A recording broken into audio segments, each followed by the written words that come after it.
The safe room has been dead for 13 hours. Your locks failed right after the grid flickered out. Your neighbor, the guy who collects medieval helmets, is now pacing his hallway muttering about last stands. Your phone is a glossy brick. You have maybe 20 minutes before the stairwell crowd realizes your building has no working fire doors. No worries. We're going to fix this using physics, trash, and questionable life choices. Listen closely, because here's the truth no one likes admitting. The classic safe room routine is a trap disguised as confidence. People love the idea of barricading one door, sitting in darkness, and waiting it out, as if danger politely checks your schedule before entering. In a collapse, a safe room is basically a coffin with Wi-Fi that doesn't work, and the longer you stay inside, the faster the math turns on you. The reason is simple. Walls don't save you. Information does. Once you hide behind a door, you cut your information flow to zero. You can't track sound direction, can't see pressure on weak points, and can't adapt to threats moving around you. It's like letting a chess match play out while you stare at a single square. And the enemy isn't waiting politely outside. They're scouting, listening, learning. You're not defending a position, you're aging in place. Right now, if you're imagining pushing a dresser against the door, sitting with a kitchen knife and calling this a plan, we need to reset your entire survival OS. Barricading is not a solution, it's a timer. Every barricade has a failure curve. Wood cracks, screws shear, hinges rip out. Even if no one attacks, the environment will. Buildings move, heat shifts, smoke seeps. And that's the part no prepping forum tells you. A safe room only works when the building around it works too. Once the building becomes part of the threat, you are on the wrong side of physics. Here's the thing nobody tells you because it sounds uncomfortably smart. Mobility beats fortification in 90% of collapse scenarios. Not sprinting blindly, not panicking like a startled goat, but controlled movement that keeps you aware of entry points, airflow, and the sound map of the structure. The real survival trick isn't hiding in a box. It's understanding the building as a living organism that is actively trying to betray you. Floors hum. Pipes expand. Stairwells act like lungs. If you stay in one room, you lose that feedback. You stop hearing the language of danger. Take the classic lock yourself in the interior room advice. Sounds tidy, sounds responsible. It also ignores physics so aggressively it should be illegal. Interior rooms trap heat first. They trap carbon dioxide faster.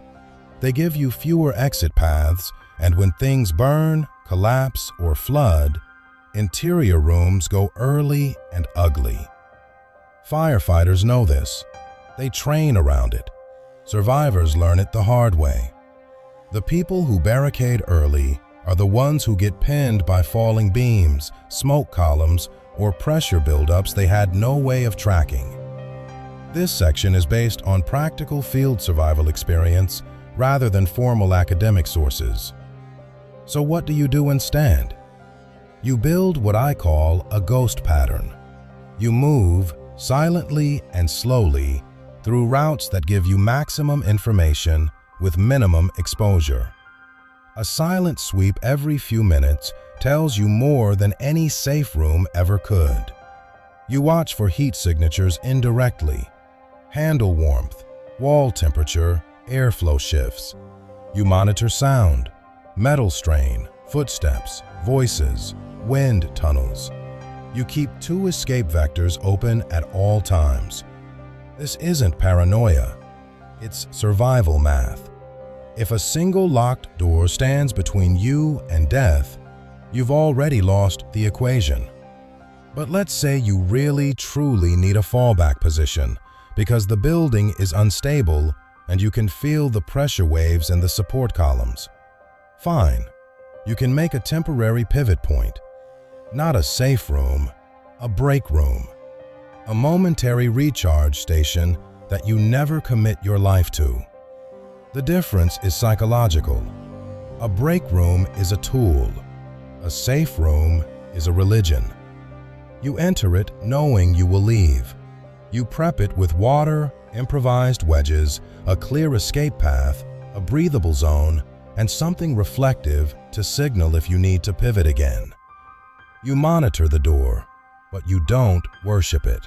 Here's where most people screw themselves. They treat silence as safety. Big mistake.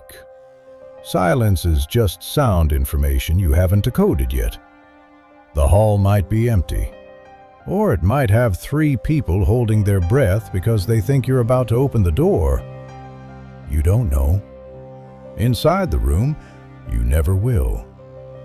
Out in the structure, moving carefully, you can test floor vibrations, angle yourself near reflective surfaces to detect shadow movement, and estimate head count based on spacing of footstep resonance.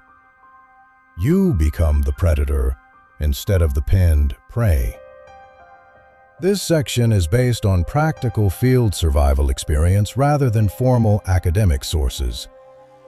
Now, let's talk about ventilation, the unsung killer of every safe room fantasy. Doors aren't airtight. Ceilings aren't sealed. Once a building loses active ventilation, all the air behaves like a slow-moving river. Hot smoke rises, cold air sinks, and your interior room becomes a catch basin. People think smoke alarms exist to warn them of fire. Wrong. They exist because humans are terrible at noticing when the oxygen gradient shifts. By the time you smell anything, your brain is already slowing down. You don't want to be slowing down inside a sealed room. You want a controlled position with adjustable ventilation. You want the option to retreat down a hallway or pivot sideways onto a stairwell landing. You want tools to change air direction. Towels, plastic wrap, reflective insulation, even trash bags, all can redirect airflow through gaps. You can't do that locked in a box. The room decides your fate. And during collapse events, rooms are not your allies. They're confused cubicles in a dying machine. If this all feels counterintuitive, good. That means you're finally seeing the flaw in the Hollywood version of survival. Doors don't save you. Doors delay the moment you discover what's on the other side. The real goal is to stay adaptive, informed, mobile, and unpredictable. Let the environment tell you where it's weakest. Let physics point you toward survival. Let trash become tools. And let the myth of the safe room die before it kills you with it.